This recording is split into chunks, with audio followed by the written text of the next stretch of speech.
සමීකරණ පාඩමේදී සරල සූත්‍රයක උක්තය මාරු කිරීම. පාඩමෙන් අපි කලේ දැන් L වලට අගයක් සෙවීම.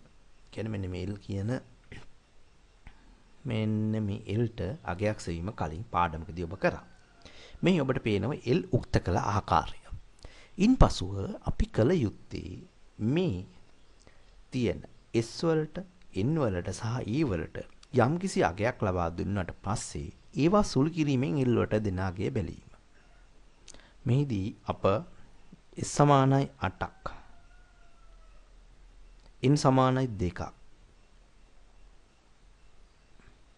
A සමානයි 5 වශයෙන් ලබා දෙනවා. දැන් මේ අගයන් මෙන්න මේ සමීකරණයට මෙන්න මේ කොටු ගහන කොටුවෙන් පෙන්වන සමීකරණයට අපි ආදේශ කරාම L සමානයි 2 වැඩි කිරීම 8 ඉස්සරට 8 නෙන්නේ බෙදීම n සමානයි මෙතන අපට එනවා 2 කියන අගය. මෙන්න මේ විදිහට. ඒ ආදේශ වෙනෝනේ.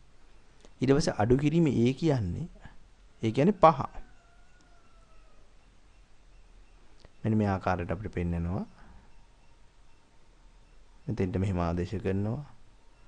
මේ S අගයේ මේ 8 මෙතෙන්ට ආදේශ කරනවා. ඒ තමයි මේ පල්ලෙහා තියෙන්නේ. ඊට පස්සේ මේ සුළු කිරීමක් අප කරන්න පුළුවන් අපට.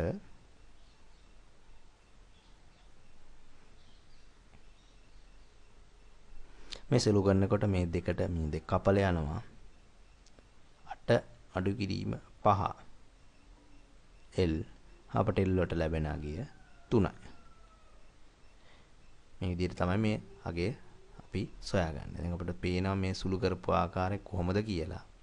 මුලදී මෙම සූත්‍රයක් ලැබෙනවා. එම සූත්‍රය අප විසගෙන ගිහිල්ලා ඒ කියන්නේ මෙහි L අගය උක්ත කරගෙන මෙන්න මේ අගය මේ විදිහට උක්ත කරගෙන ගිහිල්ලා අවසානයේදී අගයන් ආදේශ කළා මෙය විසඳ ගන්නවා. මේ ඊටම පහසු ක්‍රමයක්. මේ ආකාරයෙන් විසඳුවොත් ඔබට මුලින් සමීකරණ විසඳලා පසුව අගයන් ආදේශ කරොත් විසඳුමක් ගන්න ඊටමත් පහසු වෙනවා.